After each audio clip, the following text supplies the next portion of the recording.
East.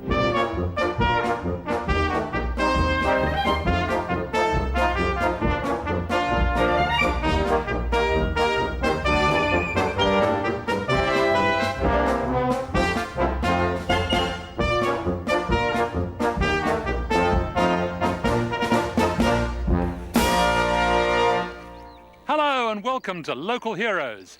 I'm starting this week in Yorkshire because all my heroes come from the north of England.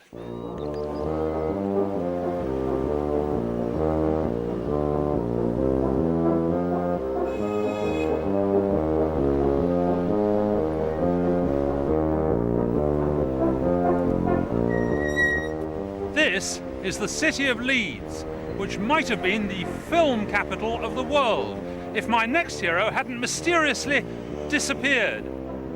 Leeds Bridge, where I'm standing, was the first film location, and the first ever moving pictures were shot by Louis Le Prince. Louis-Aimé Augustin Le Prince was born in Metz in southern France. As a boy, he would often visit the studio of his dad's friend, Louis Daguerre, one of the pioneers of photography. In 1866, Le Prince married and settled in Leeds. Here he saw Edward Muybridge's photographs of galloping horses, taken with a row of separate still cameras. Muybridge animated his still pictures to look like movement, but Louis Le Prince wanted to go one better and capture motion pictures on a strip of film. This is the British Waterways building on Leeds Bridge. 100 years ago, it was Hicks the Ironmongers, and Le Prince came here to film Leeds Bridge because it was the busiest road in the city, and he wanted to capture as much movement as possible. Now this is the very room he used, and here is a replica of his camera. It's a beautiful beast. If you look round the front here, you can see the lenses. First, his viewing lens, his viewfinder, and second, his taking lens, the one he exposed the film through. And inside here, you can see his rotating shutter. Now, if you look through there, you can see as I turn around, a hole there comes up, and that, as that goes in front of the film, that exposes the film. But the really cunning bit was round the back. Louis realised it was no good just winding his film in front of the lens and having that hole come round, because if the film was always moving, every single image would be blurred. What he needed to do was to wind his film on and then stop it dead as the hole came round, and then he'd get a lovely sharp frame. And then he needed to wind the film on a bit and stop it dead again for the next frame. And that's what all the mechanism in here is designed to do. This is the spool of unexposed film. He used paper film. This is just paper to show you where it goes. And the film goes up behind that roller and then behind that complicated mechanism with steel springs. And that's actually the clamping mechanism. As you wind the film on, it clamps it down there. And then again there.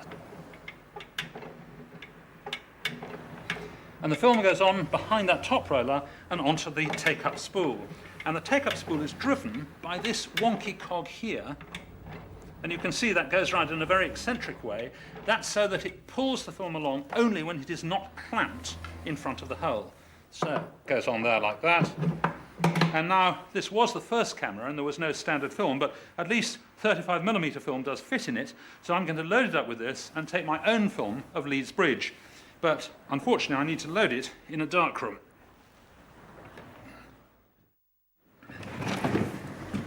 Now, this is the very window that Louis Le Prince used. I've got my camera more or less lined up. I'll just check the viewfinder, that's fine, and my focus.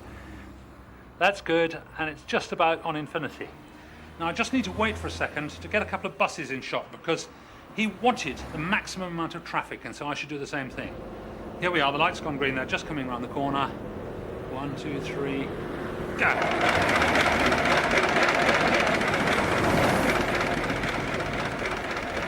There, it's gone loose. I've used up all my film, and so all I need to do is to process it, and I can see what I've got.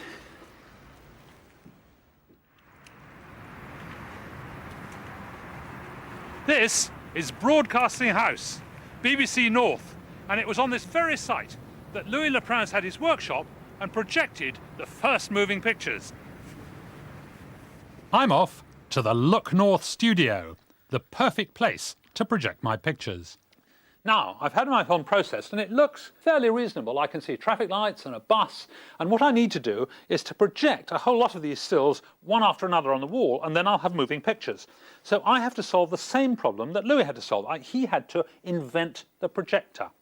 Here's my projector, and basically the same problem applies. You've got to move the film and then stop it so you can project that still image, and then move it again. And so I'm using precisely the same mechanism as I had in the camera.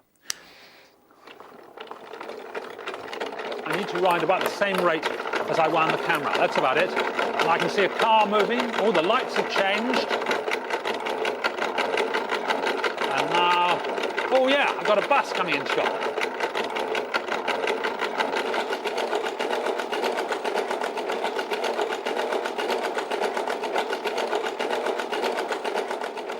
These are Le Prince's original pictures, taken with his camera from exactly the same window. You can see the buildings are still as they were. But in the last 100 years, horse and carriage has given way to car and bus. All over the world, people were trying to crack the problem of motion pictures, and Louis Le Prince had done it. He decided he needed to show his secret to the new world, and his wife got a special theatre ready in New York. But before he went over there, he had to settle some family business in France, and he went to Dijon. And on the 16th of September, 1890, he got on the 2:42 train for Paris, where his brother Albert waved him goodbye. And Louis Le Prince was never seen again.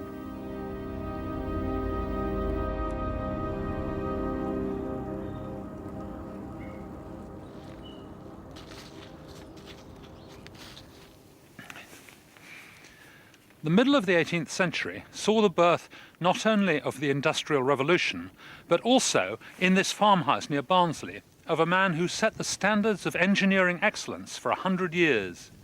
He invented the best lavatory and the most unpickable locks, and he harnessed the power of water pressure. His name was Joseph Bramah. Joseph was expected to be a farmer, but he hurt his leg jumping at the annual feast at Bolton-on-Dearne. During his recovery, he took up woodworking. After 7 years as an apprentice to a cabinet maker, he decided to walk to London 170 miles to seek his fortune. What he actually found was a heaving mass of crime, poverty, squalor, and filth. Bramah's contribution was his patent water closet, invented in 1778. It was clearly the best around, and he sold over 6,000 before the turn of the century. Flushed with success from the lavatory, Bramah turned to a new challenge, to build a better lock. I'm going to make a Bramah lock in the local pub, just up the road from his birthplace in Stainborough. Most of the locks at the time were ward locks, and I can show you a ward lock here. This is one. I'll just take the top off. I can show you how it works. Now, the wards are actually these bits of brass here, and you have to have a key cut to a very funny shape to fit past them. Here we are. I'll put the key in there, and you'll see those gaps in the key just fit over the wards so that it can then lock the lock. But the problem with the ward lock, it was easy to pick. Suppose you just took a flat bit of metal here and you put some wax on it, and you put that carefully into the keyhole and then press it gently against the wards like that, and then take it out again, and on your key you would have a neat impression of the wards, and anyone could pick the lock. Now, let me try and show you the principle of a Bramah lock. Here I've got a door held shut by a latch, and if I turn this barrel, the latch opens and I can open the door. But if I can't turn the barrel, then I can't open the door. Here I've got a slider with a notch in it, and that slides into this groove here. It will engage with this fixed plate, so the barrel won't turn. However, if I push it in until the notch lines up with the fixed plate, then I can turn the barrel and open the door. That really is the principle of the Bramah lock. Now, in this particular lock, there are 4 sliders, and if I line them up, you'll see that the notches don't line up. In order to line up the notches, I have to move the sliders by varying amounts. And when I do that, then they will slide past a fixed plate. Now, let me show you how the Bramah lock works. I've used just 4 sliders, But Bramah used many more, because the more sliders he used, the more combinations there were, and the harder the lock was to pick. You have to imagine that the whole of this is encased in metal, so the only bit of the lock you can see is the outside end. And from there's no way of working out how to pick the lock, because each of those sliders has to be pushed in to a different extent, and you can't tell how much. Fortunately, I've got a key. This is the shank of the key, and you'll see that in the shank there are little slots cut to various different lengths. And they're cut so that as you push them in, they will push the sliders to exactly the right amount to line up with that fixed plate. So I put my key in like that, and all 4 slots line up simultaneously, and now I can turn the key, turn the barrel, lift the latch, and open the door. Just look at this beautiful Joseph Bramah commemorative lock.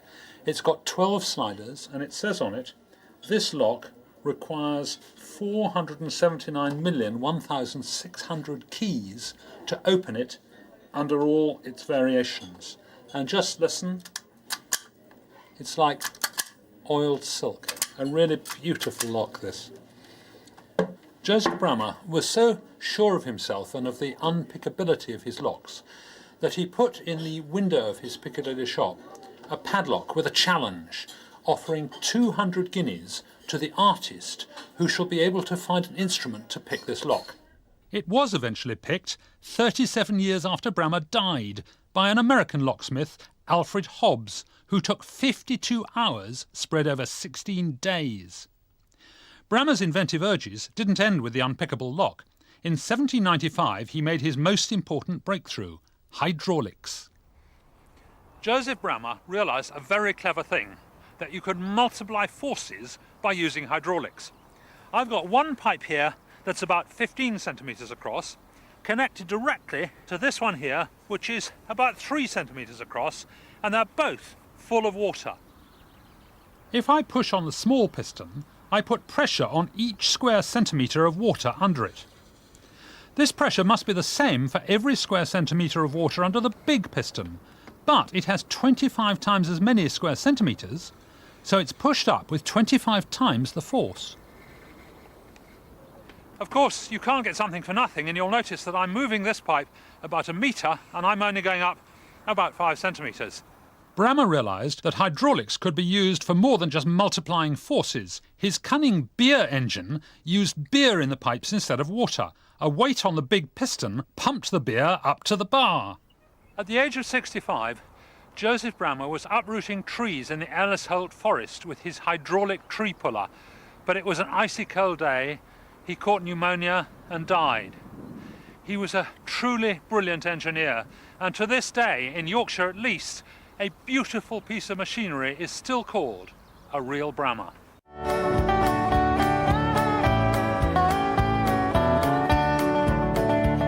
For the last 100 years, most serious science has been done in major institutions like universities, and very often by teams of people.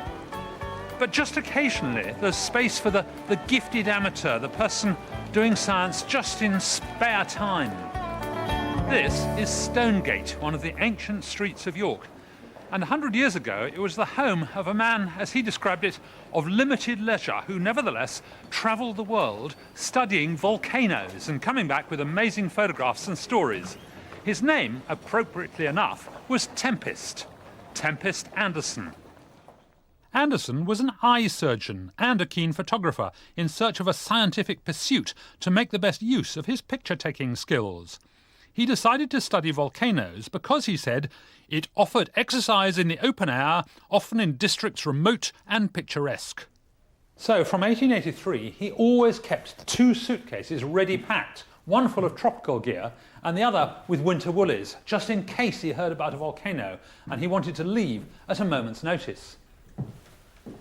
Tempest took his camera with him wherever he went, and he brought back the most amazing photographs. Here are some of them, and the detail in these pictures is terrific. He took with him apparently a great entourage of young ladies, a lady with a parasol standing in front of a fumarole, and here's some women playing cricket on board ship. There was a serious side to his work as well. In 1902, Anderson photographed the town of Saint-Pierre in Martinique just after the eruption of Mont Pelée. Volcanic deposits up to 200 feet thick smothered the surrounding valleys, but strangely, in the devastated town, there were no signs of lava flows, just a light sprinkling of dust and ash. This reminded him of something he'd seen in the Alps. He was a keen member of the Alpine Club, and there he'd seen trees felled by avalanches, but not covered with snow. And he realised that the trees must be knocked over not by a huge rush of snow, but by a hurricane-force wind generated by the avalanche. He thought the same thing might have happened with the volcano on Martinique. Anderson reckoned that what must be happening was when the volcano went up, there was a huge column of red-hot gas and boulders and sand and dust going absolutely straight up into the air, and then it hung there poised for a minute, and then collapses and rushes down the sides of the mountain in what he called a ground surge. I'm going to make my own ground surge in a water tank to slow things down a bit so we can see what happens. I'm using fine grinding powder to represent the dust, rocks and ash, and coloured methylated spirits for the swirling hot gases. The extraordinary thing about that mixture of red-hot gas and dust and rock is that although it's a mixture of gas and solid, it behaves like a liquid.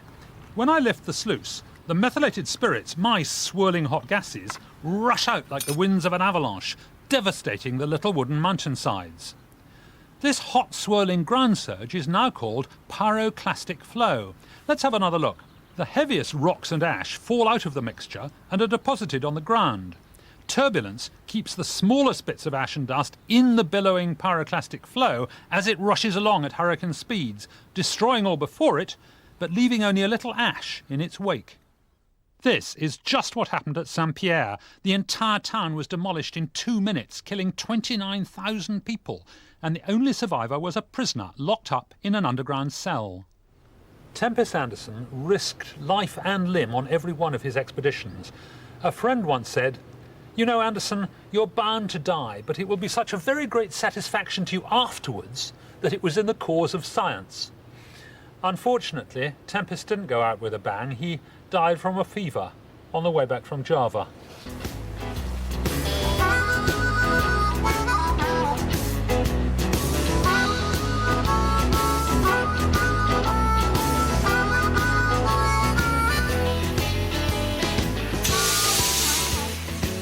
It's not often I get a chance to drive an old steam engine, but this isn't just any old steam engine. This is a replica of one of the most famous steam engines of all time, the Rocket, built in 1829 by George Stephenson, with a bit of help from his son Robert. George Stephenson was the second of 6 children. He had no formal education, learning to read and write at evening classes when he was 17. He'd spent most of his childhood at the colliery with his dad, who was fireman at Wylam Pit. In the late 18th century, this was a wooden tramway. The pit was back there in Wylam, and horses used to trudge along here, carrying the coals to Newcastle. And right beside the tramway was this house, where George Stephenson was born and raised. He was interested in engines and mechanical things, and he became in succession engine man, brakesman and engine wright. And in 1813 he was asked to build a steam locomotive at Killingworth.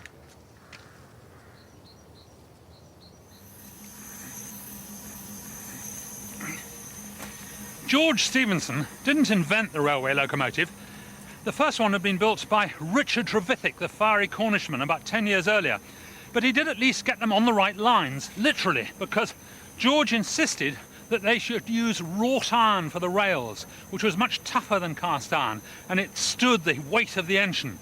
By 1825, George and his son Robert had laid out the Stockton and Darlington Railway, the first to carry passengers.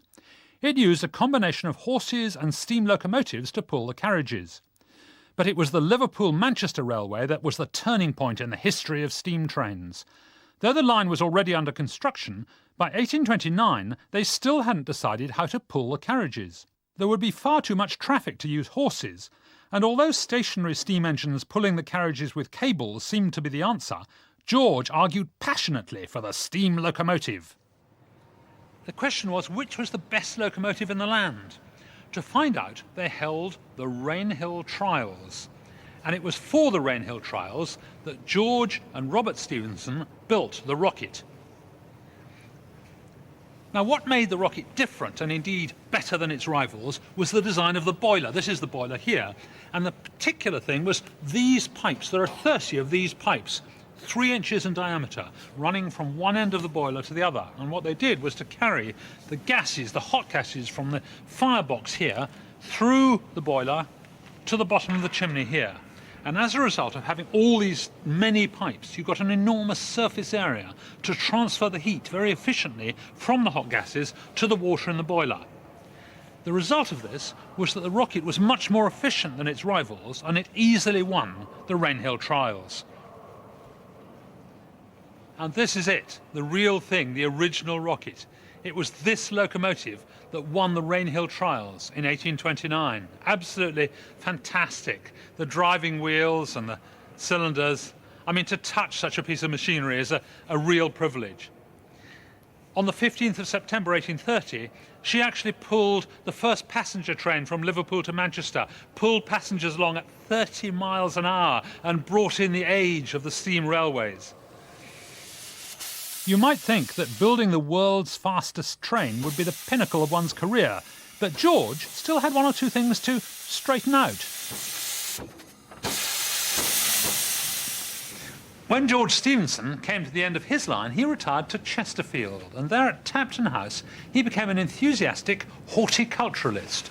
He also tried to grow straight cucumbers. He found it was very difficult. He tried giving them more sunlight or less sunlight or turning them around, and in the end, the only thing that worked was this, the cucumber glass. He invented it in the 1840s, and here's how it worked. When he had a little cucumber, he poked it in the end, and then it had to grow straight inside the glass, and this is one of George Stephenson's own cucumber glasses. With this glass, he brilliantly anticipated a 1988 EC regulation number 1677 on the common standards of quality for cucumbers. Section 2 quality, subsection B classification, extra class and class 1, maximum height of arc 10 millimetres for every 10 centimetres of length. So this one's obviously out the window. So I'd like to raise a glass to George Stephenson, the man who not only built the rocket, but also invented the straight cucumber.